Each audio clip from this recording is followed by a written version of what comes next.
Welcome to the Backstage Stories of Women on Stage, a podcast by Women on Stage recorded live. Let's go backstage and amplify the voices of leading women in tech from all across the globe. Get inspired and learn something new. Because if you can see it, you can be it. Join us. Visit womenonstage.net. Hi, everybody. This is Moran Weber. I'm the CEO and founder of Women on Stage, and you're listening to the Backstage podcast, where we amplify the voices of leading women in tech. And for those of you who don't know us, Women on Stage is a global community platform to showcase, book, and train women professional speakers for any tech event, conference, meetup, or webinar, and now podcast as well. And today we'll be hosting Sharone Zitzman to discuss the power of tech communities. Hi, Sharone. Hey, I'm so happy to be here. That was such an inspiring opening. I felt really empowered. Great. So thank you. So we're looking to be empowered by you. And Sharone is a DevRel professional. She has extensive experience building and maintaining successful communities mainly in the DevOps and cloud realm. And today she will share her tips on why you should join a tech community, how to choose the right ones, and how to make the best out of it. Even if it means starting your own. And so if you're looking for your home in the tech community, stay right here with us today. And thank you for joining us, Sharone. I'm so happy that it's finally happening. Oh, of course. I was privileged and honored to be invited to your podcast. I've been watching you grow this community from the side, and I think you've done such a tremendous job. You can teach all of us how to build tech communities. You don't need me. Sure I do. So that's why you're here. So I actually wanted to hear a little bit more about you. Can you just tell us a little bit about your background? Anything you want to share? Sure. So this is going to be the DevOps Israel 10-year anniversary, their mega event or conference, which means that I've been doing this for 10 plus years. It never ceases to amaze me, like how fast it goes by and all of that we've achieved over these years. But if we go back and we kind of think about how it all started, so it's really funny. My career actually started in a completely different sector. I was in the nonprofit sector. When I moved to Israel, I decided I wanted to do things that were like kind of a little bit more, for the people. But after some time, I realized I also needed to make a salary. So I decided to move into tech. And I was kind of missing that something that drives my soul. And that's how I kind of made it into the kind of the community world. I joined a company called Gigaspaces, where they were launching a then very kind of novel open source cloud product. And we needed to build a developer community around this product. And all of those things around rallying kind of people around a joint purpose and a cause, for problem solving, for knowledge sharing, for all of these things that you build these tech communities for, was kind of what drove our community. And that's where I actually got started at Cloudify. I give them all of the credit for allowing me, as part of my day job, to not only build the Cloudify open source developer community, but as a byproduct of that, some of the bigger communities in Israel, the DevOps community in Israel and the cloud native and open source communities in Israel. They were kickstarted there. And then when I moved on, they moved on with me. And after I left Cloudify, I understood the part I enjoyed most about that job was actually building that developer community. I went on to do developer relations, which was a completely different path. How long ago was that? So it was quite some time ago. At this point, I was at Cloudify for about 7.5 years. And then I moved on to be the head of developer relations at AppsFlyer for a year and a half. And then at Sneak. And then recently I decided to kickstart my own company called RTFM. Please always read the manual, which does developer relations as a service, which takes all of that experience that I gained over the years from Cloudify through the many other companies that I worked at, in order to help growing companies that are developer first to build their DevRel strategy. So it's exciting. It's fun times. It's really, really, really exciting. Can you share a little bit about maybe what there are people who don't know what DevRel actually means and what does it entail? Still an area that's still forming, and some of it is still kind of being like all kinds of opinions on what DevRel actually is. But this is my take on it, and you can think about it differently. I think that DevRel is the flip side of product marketing. It's technical product marketing. So if in product marketing you're trying to make a business consumer understand what your product is and want to kind of consume it, in DevRel you're trying to enable a technology consumer product. And there are subsets of DevRel as I see them, and different domain expertise in DevRel. DevRel as a practice is kind of a go wide practice. You kind of need to tap into many different layers of where your users are like existing and give them the help they need to succeed. So there's the community and the more kind of technical storytelling around DevRel, which is my area of expertise, technical content, examples, tutorials, things like that, and also building the communities and the events and all of the things related to actually getting your story out there. There's the developer experience side of developer relations, which is people, usually an engineer that helps kind of build the whole wrapping around a developer tool or a developer facing product, anything around the documentation, again, the technical examples, making sure that the experience of adopting the product is really, really seamless and great. What John O. Bacon calls mean time to hello world, make that as short as possible, make it as seamless as possible, enable people to succeed with the tooling around the product. And then there's also the developer advocacy side of it, which is the domain expertise, the go deep, which means that there are people that are real experts in that specific technology. And it's almost like, I liken it to almost like a solution engineer for a developer product, but usually pre-sale, in the sense of helping users or consumers succeed before they adopt the product. It's usually product-led growth products where obviously it's experiential. People can use the product even before they're paying customers. And there, in that area, the developer advocate enables these users to succeed. So developer relations is a very, very wide realm of skills. Some are overlapping. Some DevRels have multiple skills. Some are focused on one specific area, but it's extremely intriguing. And the fun part is really that community aspect where you actually get to tap into your users really early and get that feedback and enable your product to grow and succeed as a byproduct of the actual users. So I like that a lot about it. That's so interesting. I think that it's also like the whole thing you said about coming from the nonprofit world and learning how to build a community and use the developers community, and using those insights that you got back then. I can really relate to that. I think a lot of the work I do at Women on Stage is coming from the same, little place in my heart that does this connection. I think it comes to, we see it like on diversity issues. And that's actually one of the things that we wanted to ask you today. So, okay. So, we talked about how you first started to go into the tech communities, and I want to learn a little bit about,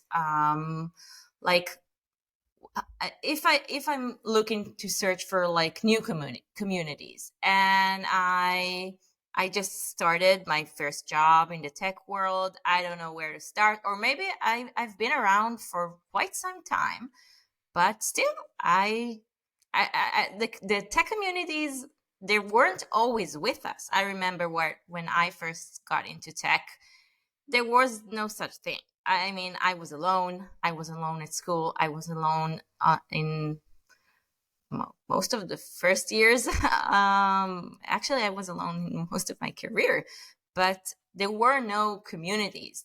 That concept is relatively new. So could you share a little bit about that? Yes, of course. So that's one of the things 10 years ago when I got started in this, I really felt like the exact same way. Like, okay, who do we turn to? Who do we talk to about building this product? Who are our users? What are their pains? What are their challenges? And these are the types of things that we wanted to tap into firsthand from actual users. And our DevOps community, when we first kickstarted it, our first event, we had 200 people. Our last DevOps Days Tel Aviv had 1,500 unique attendees. So Wow. it grew significantly over time, and I can agree 100%. And even then, like 10 years ago, there was social media, there was all of those things, but it wasn't as widely adopted as it is today. Now it's like in our veins, right? Social media. So I would say that those that are looking to, join communities, first of all, one thing I have to, what I think, I mean, this is my personal experience. Some people might have experienced it differently, but I really do feel in the Apache Software Foundation mantra that most tech communities are open, welcoming, friendly, and kind. And those are the things that you really need in order to drive a good community. You need the people there to be welcoming. You need them to be patient, kind to new members. And I can say that today, when we first got started, me and you, and I might look younger than I am, but I'm quite older than I look. There weren't that many communities, but now almost any technology has, or a technology, or like a widely adopted, or one that people really like and adore, has thriving communities for the most part. If it's a programming language, if it's a technology stack, if it's a certain tool, if it's an open source tool, almost any of them have communities that you can join. There are also communities that cross several domains. So if we take like DevOps and Cloud Native and all of these communities, many of them are comprised of many different technologies. So if those are the stacks and the areas that interest you, those are also excellent communities. And when I got started with DevOps Days Tel Aviv, I think that there was a handful of cities around the globe that did DevOps Days. Now there's like, I think 50 or 60 plus cities. Wow. Today I'm already on global core. Then I was just like organizing only Tel Aviv. But yeah, it's grown significantly. So there are so many meetups and conferences, and really there's this really thriving global community of tech that if you go on to meetup.com, you can find them. If you go on to devopsdays.org, you can look for your local city. And there are so many of them. There's a good chance that there's at least one that's pretty close to you. KubeCon has KCD days these days, KubeCon, Kubernetes Community Days. So Cloud Native community is interesting too. AWS has summits in many cities around the globe. So just depending on which technology is interesting to you. The Python community has thriving PyCons, B-Sides, which is the security community. And there are really an endless number of technology communities, and very many of them have local kind of chapters. So definitely if there's a certain topic that interests you, try and Google and search for it, and you can not only participate in your community, and that's the first step, but maybe one day you'll kind of evolve and you'll actually want to take a more meaningful part. And I can tell you that at least from our community, we are always happy to receive more volunteers and people that want to take an active and meaningful part, because like I always say, communities are chop wood and carry water. It's a lot of hard work, and there's a lot of effort that needs to go into driving them. And the people that help make that happen are really what make community possible. I actually want to ask about that.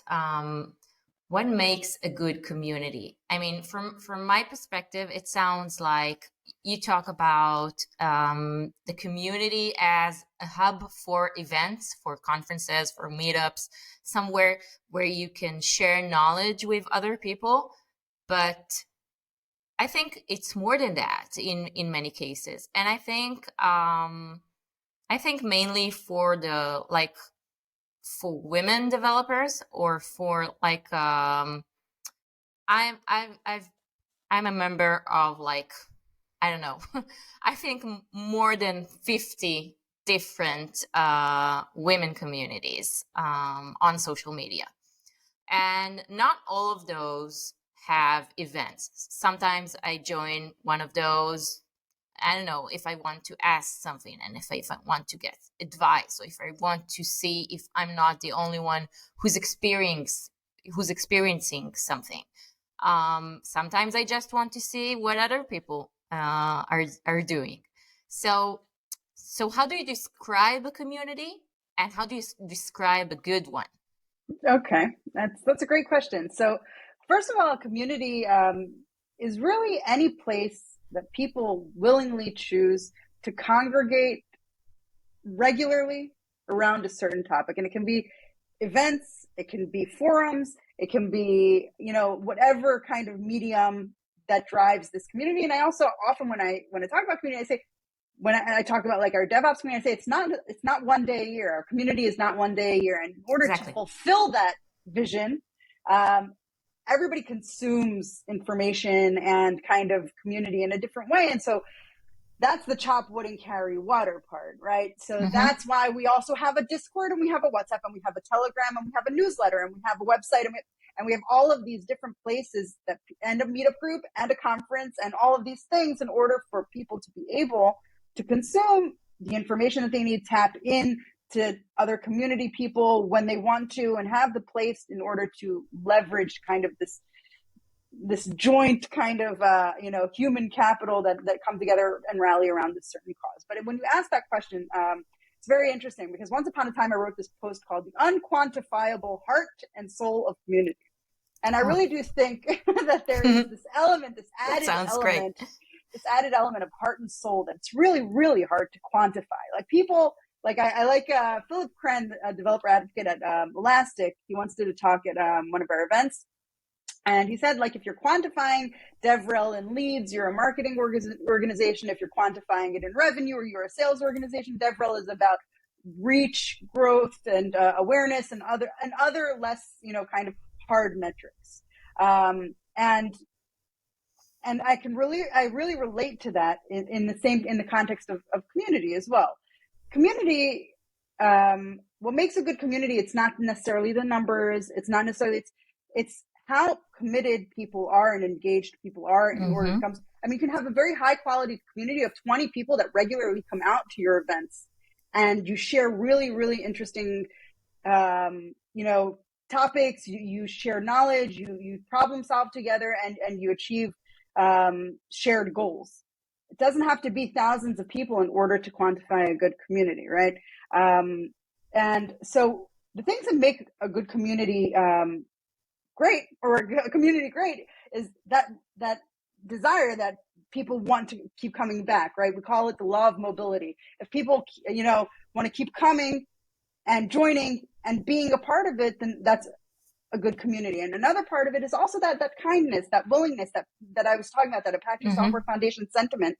And part of that, as a woman in a community, right? So if we're talking about women in communities, is creating that safe space for women to feel that they can be an active role in a community, that you are welcoming, that you're friendly, that you're patient, and when necessary, you enforce a code of conduct. Communities that enforce their code of conduct are the communities that you want to be a part of. Communities that do not enforce their code of conduct, you should be wary of, because women do need to feel that they are in a safe space, and you need to feel that you will not be, harassed or any other, kind of uncomfortable thing happen to you in the community. You need to know that you're entering a community, and many times tech communities are not significantly women heavy, right? I want to say that you got to be honest about it. I've gone to events where I could count on one hand the number of women in the room, and there is something a little bit like kind of uncomfortable. And I'm not sure if you did ask me this, but I feel like that was the other half of the question is, so why do we need women communities? Right. And I think that they're very important for that safety, for that psychological safety, right? I think many times when women are just kind of getting into a certain kind of domain or discipline, they want to go to a place where they will feel welcome, that they will feel listened to, that people there will have empathy, that they'll feel like they can ask any stupid question, and the people that will share knowledge with them will not be judging them. And I think exactly, women to women spaces are sometimes a lot more psychologically safe. I've seen this many, many times where I've seen women get on stage at conferences, and men sit back like this and are waiting to hear what the woman has to say. And then they try to ask them really, really difficult and obnoxious questions at the end. I've seen this happen. I've seen it happen multiple times. It happened to me. So that is a thing that happens. And I think that a good way for women who want to start joining tech communities to do so safely and easily and kind of in a way that kind of empowers them is to start with women communities. I agree. And maybe that can help them kind of segue into the greater, more global, not women-only communities where they actually feel that now they've gained a little bit more experience or they kind of know how it works, that they'll feel a little bit more, integral into the community and not feel like uncomfortable or, but so I guess that to me, I love, first of all, I also love being a part of women communities because it inspires me. I like to see successful women and learn from successful women. I've never been in a community of women where the women just didn't lift each other up 10,000 That's so true. feet. That's so true.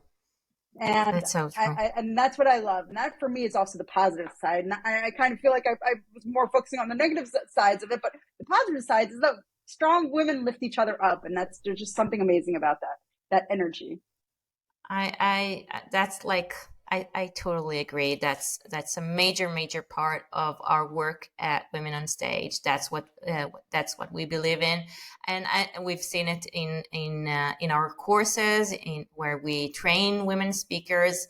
I trained both gender mixed groups and women only groups, and the women they don't speak they hardly speak up at the mixed gendered groups, and for women only spaces they speak up, they ask questions, they participate, and I think that's really a shame. I mean, I'm part of it. I know it. I see it happening all the time, but it also has its downsides, because sometimes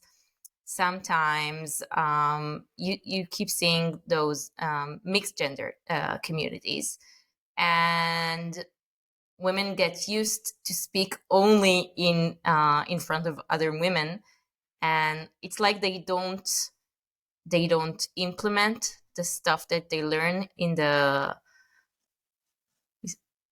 Do you agree? Yeah. So, yes, absolutely. And one of the things I have started to do, and also for myself, so I agree with you 100%. I myself am a person who doesn't like to get on stage, surprisingly. I know it doesn't, everybody thinks otherwise, but I do it because I feel like I do want to be that role model for the people that, are thinking about it and want to do it. It's not my comfort zone. And I do it in order to help and kind of convince other women to take that step, because I think the more women we see on stage, the more, the more they'll be a real and integral part of our community, and people will, replicate them. Younger women will replicate them and want to be like them and know that this is a community that they are a natural fit for, a native part of. And if you don't have people that are like you in a community, you don't feel like you should be in that community. And I think the more women we see and so that's why I think you need to be very, very intentional about it.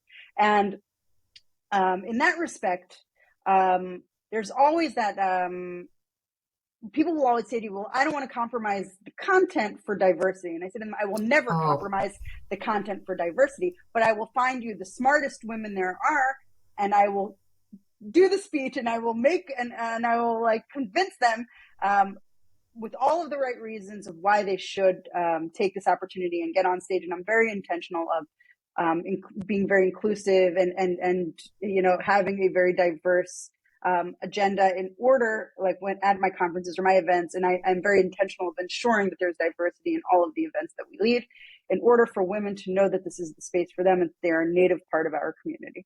And I think that other communities need to be equally as intentional about how they include less heard voices. And it doesn't necessarily only have to be women. It can be people of color. It can be anyone, Definitely. Right? Transgender. It can be, it can be anyone whose voices need to be elevated so that those communities feel that they are a native part of your community. I totally agree. I really hate that excuse of, well, we've tried, we couldn't find anyone. Or, no, I asked her and she said no. She said she doesn't know how to do it. She's not an expert on anything. She doesn't have anything to talk about. Well, we've heard those excuses like hundreds of times. And I can say that when we start telling them that we believe that they do have something interesting to say, and if they tell us their story and our eyes lit up, then suddenly they feel like they can do it. And so it's not like they don't want to do it. They feel they're scared, they feel they're anxious about it. That's fine. I'm always anxious about it, and I still do it because I know it's important, and that's what I want to do for others as well. So I think I should say that me and you, we know for like a few years back, and we shared the passion for. I remember it was we met at a conference after you spoke about fighting the imposter syndrome. All women have imposter syndrome. All women, all women in tech mainly have imposter syndrome. That's men have it too, but not. I don't think it's as intimidating as for women. So before we wrap up, I just want to ask you. If I'm working on something new, or if I start a new job and I looked for I looked for communities and I couldn't find anything. So should I start something new? Should I join some people? How do I get started? How do I even get started with that? Okay. You said it's really hard, so. No. So first and foremost, it's just a matter of how you quantify success. Is what I said to begin with. And then if you're just looking for a few like-minded peers to share knowledge with and to, problem solve, or even to get excited about a technology with and things like that, if that's enough for you and you don't feel like you have that in an existing community, I would say go right ahead and kickstart your own community. It's not that hard if you can rally those, whatever, 10, 15, 20 people around cause that matters to you. I can even tell you the DevRel Israel community is not a huge community, but it's a very tight-knit community of, between 50 and 100 professionals, where every single event, I feel like I learned something new from the exceptional people that we have in this community. It doesn't have to be hundreds, but just enough people that, want to learn from each other is a great place to start. That said, I will say that don't go into community lightly. Community is a commitment. It's something that you need to drive over time. It's that chop wood and carry water. A community does not drive itself. Oftentimes at companies, they think that they're just going to press launch, kind of like code. The deployment is the easy part, right? The maintenance is the hard part, right? Deploy to production, and that is it. And then they think it's going to self-maintain itself. No, I'm 10 years into DevOps days, and it's just as much work as it was day one. Finding the speakers, finding the venues, the diversity of people, the diversity of topics, all of it is work. You have to constantly update the community. You have to constantly run the Twitter. You have to it's a lot of work. So if you are committed to actually driving that community, I say go for it. If you don't think that you have the capacity to continue that community in the long term or maintain the community in the long term, then I would suggest that you probably join a different community and tap into them in the areas that you can provide value. If it's speaking, if it's volunteering, if it's whatever the areas that you want to kind of get meaningfully involved in the community, you'd be surprised how much communities need the help. If it's the speakers that they need, or the venues that you can offer, or the work that you can do. All of these things are really, really appreciated. So, and sometimes like a subset of a community is also something that's needed. So for example, if there's a certain topic that isn't covered in the community, I can give you an example of the StatsCraft conference. That's a subset of the DevOps conference. It's our monitoring conference. It's a very, very, niche subset. It's about a 200-person community that's very dedicated. Like I said, again, dedicated. They love it. The people that are monitoring professionals in the subset of DevOps, they like this. But this was a subset of our community that was kickstarted by some of the people that were monitoring professionals. And they said, okay, we want something that's a little bit more focused literally on the monitoring, the metrics, the observability, and the things like that. And there were people that were willing to help build it and sustain it for an extended period of time. So sometimes a community is looking to open a different kind of chapter or subset or domain expertise. And that's something that within a community that already exists, you can possibly lead, but then you also don't have to invent the wheel, right? You can actually have the greater kind of community to tap into, and the people that are interested in that niche topic or that subset might be interested in joining, kind of the way that PyData grew out of the PyCons, and other kind of communities that are a subset of well-known communities. So that's something that you can definitely take and do yourself. But my biggest advice is really just don't dive in head into community if you don't think you can maintain it in the long term, because people feel it. Like I said, that heart and soul is kind of that thing that drives community. If you're in it and you want to put your whole heart into it and you can drive it in the long term, it's this amazing, amazing opportunity that you can't even describe, the network that you'll build and the people that you'll meet and the things that you'll learn. It's just really, really wonderful. But it is work. There is that byproduct of work, and you have to be willing to put in that effort. That's so valuable. I wanted to ask the question about the values that you will get, but you said it.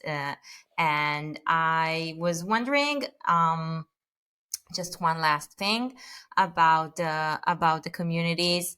So say that you talked earlier about the engagement part, and you talked earlier about that mission, that sense of belonging. So and I kind of asked you about what makes a good community, but say that I'm just getting started.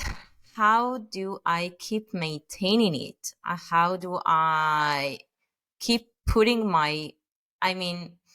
I want to keep my heart and soul into it. Let's say I'm motivated. I want to do it, but the people, they don't come. I'm waiting and I'm waiting. So what should I do?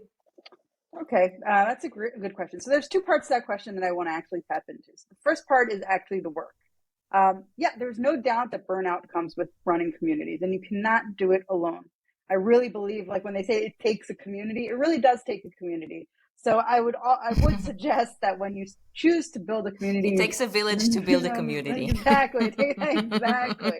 I would highly recommend you not go it alone. Find a partner, some volunteers, some people that feel like kind of this is a joint cause that you all meaningfully believe in, like all of the communities that I'm a part of.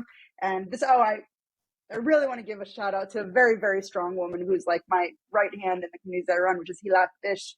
Hila Fish helps me drive my DevOps communities and the cloud native community in Israel. Without her, we couldn't do it. Another strong woman in tech, and Julia Shub, another woman in tech, and she runs the women in DevOps, and all of these awesome women behind this community are those peers of mine. They're also wonderful men, by the way, who I can't name them all, but Jeremy Hess, and Eric Zadi, and a bunch of other people behind these communities. It's kind of like the Husker now. I know, but the reason I'm saying that is because you cannot run these communities alone. What we actually do is like we each like take ownership of like, okay, so you're doing this meetup, I'm doing this meetup, and then you don't have to be on it all the time. You do a meetup once a half year. Everybody takes one a quarter, and you know what I mean? And that way you can spread the load, disperse the load. So first of all, get friends and peers who believe in the same cause to be co-organizers with you in the meetup, because you can't go it alone. That's the burnout side. So, and don't try to do it alone, because really it is a lot of work, and then you won't enjoy it anymore. You'll find yourself that's constantly like in this rat race, and it gets really, really hard. So if you want to enjoy the community that you're a part of, rally those wonderful people that believe in the same cause and do it together. That's one. And then the other half of the question was, if I build it, will they come? So first of all, obviously, in the same way that like kind of you would do a sort of POC or product market fit or kind of exploration, before you launch a product of some sort, or you head down a certain path. I think the same thing is true for community. I mean, just because it doesn't exist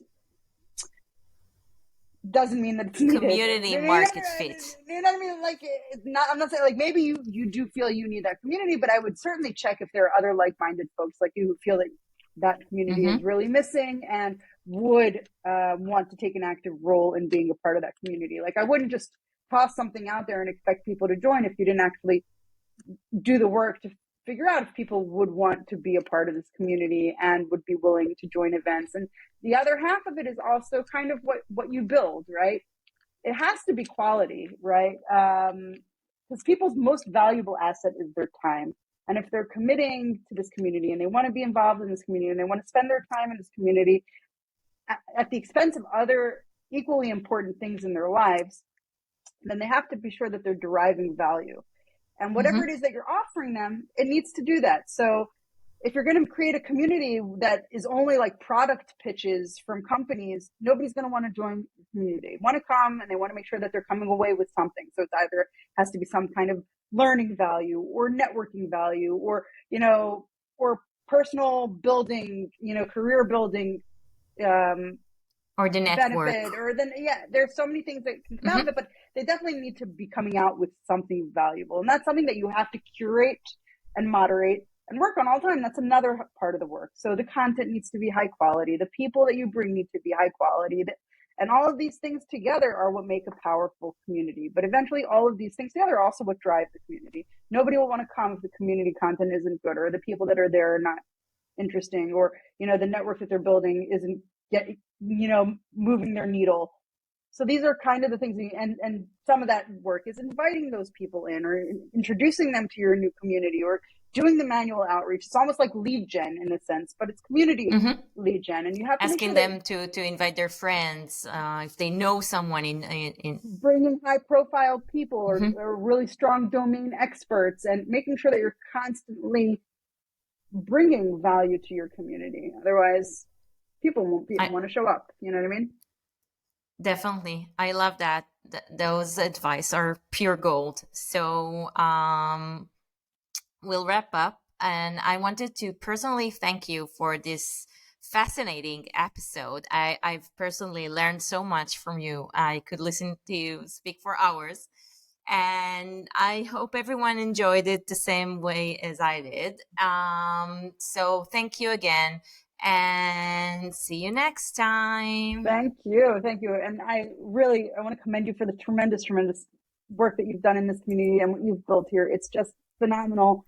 It's a privilege to be a part of it. Thank you so much for having me. Thank you so much, Sharone. Bye. Bye. We hope you enjoyed today's episode. Thanks to everyone who joined in. We'd love to hear your feedback and your thoughts.